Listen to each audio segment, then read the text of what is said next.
Ingeta, Ingeta, Ingeta, Ingeta, Ingeta, Ingeta, la famille Bokota, Bokota, Bokota, Bokota. Dossier sur dossier, affaire sur affaire, Makambo sur Makambo, kolala kolamukana ya somo, kolala kolamukana ya moto moto, kolala kolamukana ya sukaina, kolala kolamukabande kunanga naba affaire kanenge to yebisaka bino tambola na mokili o mona makambo. Lelo toye lisusu na makambo oyo ezosala pasi mingi na motema na Nord Kivu, surtout ya mboka na biso. Bande konanga ezaka pasi batu baza kokufa, makambo ezali matakita, makambo ezali kaka ya moto moto, makambo ezali kaka ya kosala pasi pe mawa. Grande ma joie de vous retrouver encore cet après-midi, surtout sur notre chaîne Étoile Lune Inès TV.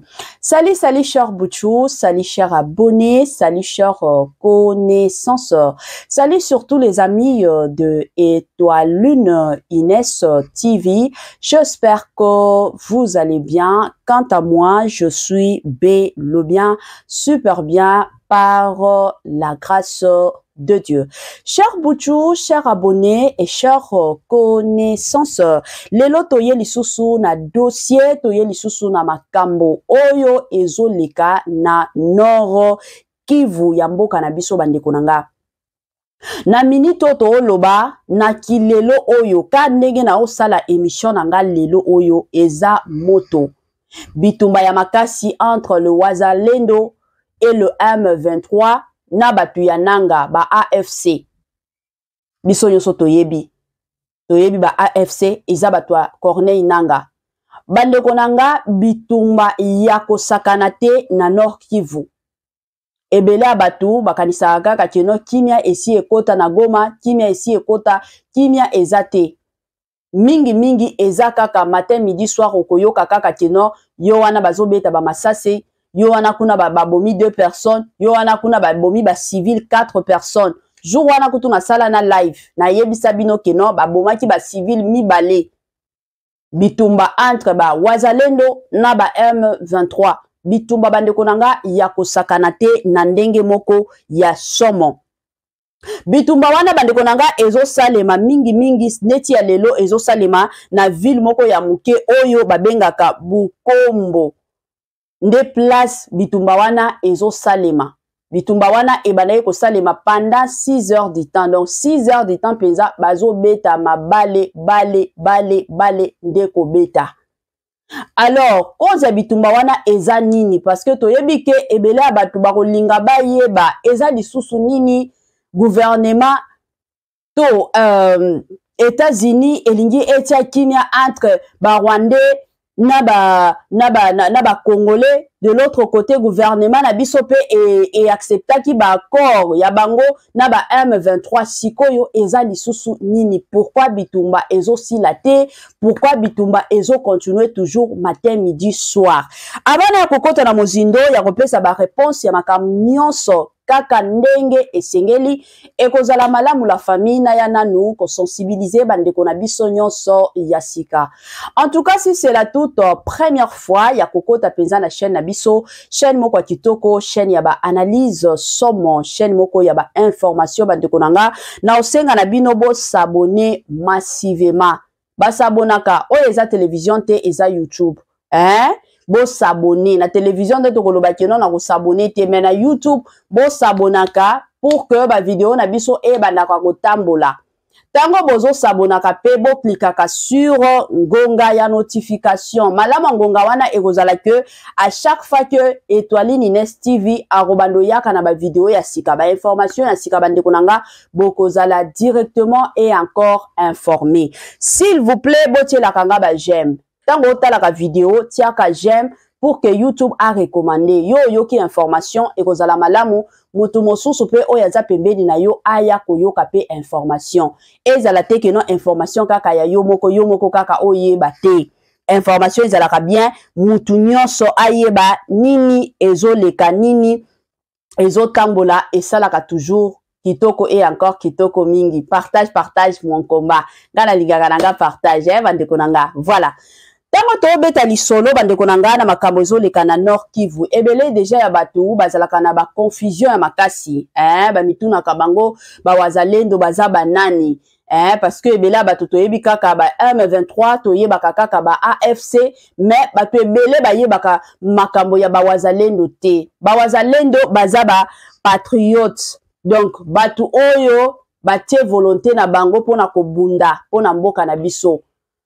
Donc mutu penza a risqué vie na ya lobi nga po na Congo na nga na kobunda na kende to beta na ba masasi si s'agit que non na kufa po na mboka na biso yango tozo benga bango ba wazalendo ba patriotes eza mwa bongo sikoyo ba M23 bino moko boyebi baza ba rebelle ba o ba bundisaka biso ba AFC bango pe ba rebelle baza bato nani ya Corneille Nanga eza bongo sikoyo na ba AFS na ba M23 bango nyonso baza ba rebelle ba travaillaka ensemble sikoyo ba bundisaka biso ba wazalendo bandeko nanga avant ya kokota na mozindo ya makasi tolanda nanu sports ka ndenge ezalaka na ndenge moko kitoko nazozonga lisusu sima pona koya kokota na mozindo ya makambo kaka ndenge ezokende na système moko ya malamu tolanda sports nazozonga sima tolanda et on se retrouve juste après. Année ya sika, solo ya sika, agrandissement des troisième jambes, qui mobile salakate, pe ezamu kie, mama azo sepela te na mbetu, na gavke, elamu pe feti zongi, ba mama ona ba problème ya mabota, myome, fibro, trompe, kiss, règle abondante, ménopause, ata, okomi na 65 ans, mama, okobota mwana, yoka bien, dépression, maladie mentale, autisme, ata mwana alobakate, mokulu makasi, tope alalakate, tozali na solution, na gavke, bona loposo, totikali simate, bergete, babengi nduta, bouton, tache, 5 jours ya bamba, hoteli lokola lilala, teint uniforme, tozali na gamme complète, ya kopakola, ya injection, ya comprimé, ya suppositoire, esengo ezali, mama, olingi ovindisa tolo pesima, sans opération, benga biso na lombango, papa, mama, yo oyo otungisama mingi na maladie, hémorroïde, interne, topé, externe, yoka, na 2 jours ya bamba, omoni changement ya solo, ebongo, ona bokono ya diabète, AVC, tension, topé, obésité, gavker, golo solution, perte de poids, naturellement, au coco ta salle de sport, théo, na kisi ya comprimé, pe injection, na gavker, au zongi mobimba. Ba produit na biso ezali 100% naturel et salemi na ba plan na ba industrie ya Allemagne pe Angleterre na gavke oko sepela.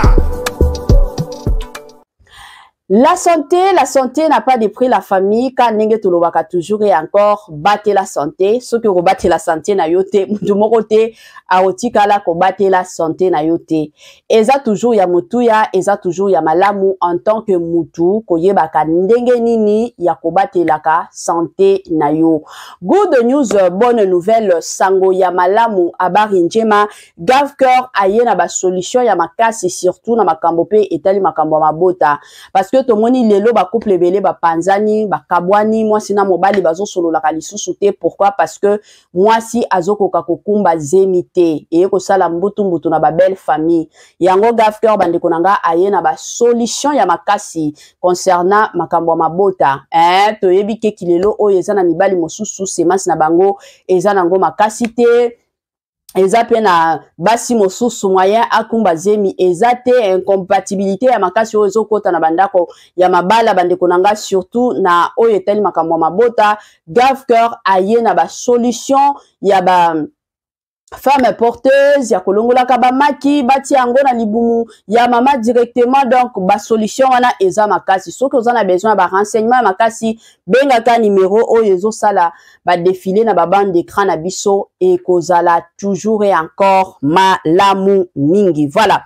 bande konanga kande to beta lisolo awa ya ba wazalendo na utaki kopesa bino signification ya ba wazalendo bazaba patriote. Mais ce qui te koti pe na mozindo mosusu ya Corneille Nanga, selon Corneille Nanga ya lobaka keno ba wazalendo bazabatu ya Félix Tshisekedi eza ba jeune oyo Félix Antoine Tshisekedi akendaki ko regrouper na Kasai bazoya pona kobunda donc bazobunda pona Félix Antoine Tshisekedi soki lelo oyo mandat ya Félix Antoine Tshisekedi esili tokotikala koyoka lisusu sango ya bawazalendo te wana eza explication selon Corneille Nanga. Au-delà de ça, Corneille Nanga alobaka kino bawazalendo pour notre information selon Corneille Nanga que bawazalendo bazalaka mieux payé plus que même le FARDC. Bafutaka bango penza kitoko kolekata ba FARDC. Pourquoi? Parce que baza batuya Félix Antoine Tshisekedi baza bakasaya ye moko akendaki penza na kasai basali regroupement ya ba jeune ebele pour que baya kobunda. Lelo tolobi soki mandat ya Félix Antoine Tshisekedi sili c'est fini tokoyoka te bawazalendo wana eza ba explication ya Corneille Nanga. Bandeko nanga sans plus tarder eza na message oyo na lingi na tiela bino ya bawazalendo. Kanenge tolobaka toujours soki moto eza ya kopela epela kanango soki mai eningani eninganaka nango eza bongo. Message à bawazalendo yangoyo. Kinshasa, voilà. Kigali, sous l'égide des États-Unis, certains Congolais sur place affichent leur opposition à ce dialogue. Quelques miliciens Wazalendo notamment menacent de poursuivre les affrontements contre le M23. Un récit de Christina Moleova et Florent Gotter. Ils sont à peine majeurs, armés de fusils d'assaut et déterminés à défendre leur village face au M23. Dans cette vallée, à une vingtaine de kilomètres de la ville de Butembo, ces jeunes miliciens Wazalendo combattent comme ils peuvent aux côtés de l'armée congolaise pour stopper l'avancée des rebelles qui occupent déjà une grande partie du Nord Kivu. Pourtant, les récentes négociations de paix entre Kinshasa et Kigali les laissent sceptiques. Selon eux, un éventuel accord pourrait pousser à un brassage des rebelles avec les forces loyalistes et fragiliser ainsi la sécurité nationale. Notre armée est fragile parce que, à travers ce dialogue, le résultat du dialogue est que le M23 va céder les armes et ils vont intégrer l'armée congolaise pour nous insécuriser dans nos zones parce qu'ils sont contre nous, les enfants du Kivu, les enfants de l'Oriental. Ce que nous vivons aujourd'hui à Ben avec les familles adiennes, c'est la suite de ce dialogue. Ce que nous vivons, si aujourd'hui l'État congolais semble ne pas exister. Même son de cloche dans les grandes villes toutes proches. À Beni, plusieurs mouvements citoyens considèrent que ces discussions n'apportent pas de solution pérenne. Parmi eux, l'organisation Lucha, qui milite pour que les auteurs de crimes de guerre soient traduits en justice pour décourager la rébellion. Un jour, ça sera toujours une bombe à retardement. Ils reviendront encore un autre jour, comme c'est dans leur habitude. La solution à l'insécurité dans l'est de la RDC, c'est de faire d'abord la réforme de l'armée congolaise. Le parti présidentiel espère, lui, que le dialogue permettra de retrouver une paix durable.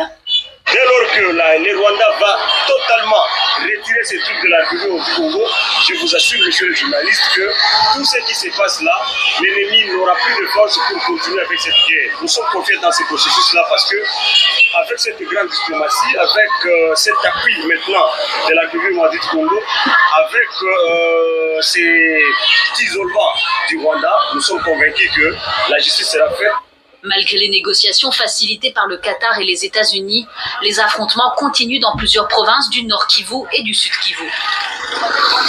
Et toujours en République démocratique du Congo, le comité international de la Croix-Rouge a annoncé ce mercredi avoir démarré l'évacuation de centaines de membres des armées, des forces armées de la RDC, de la police nationale congolaise. Ces militaires, policiers et miliciens congolais qui avaient trouvé refuge dans les bases de la MONUSCO ont été évacués de Goma, la capitale du Nord Kivu, aux mains du groupe armé M23, vers la capitale Kinshasa.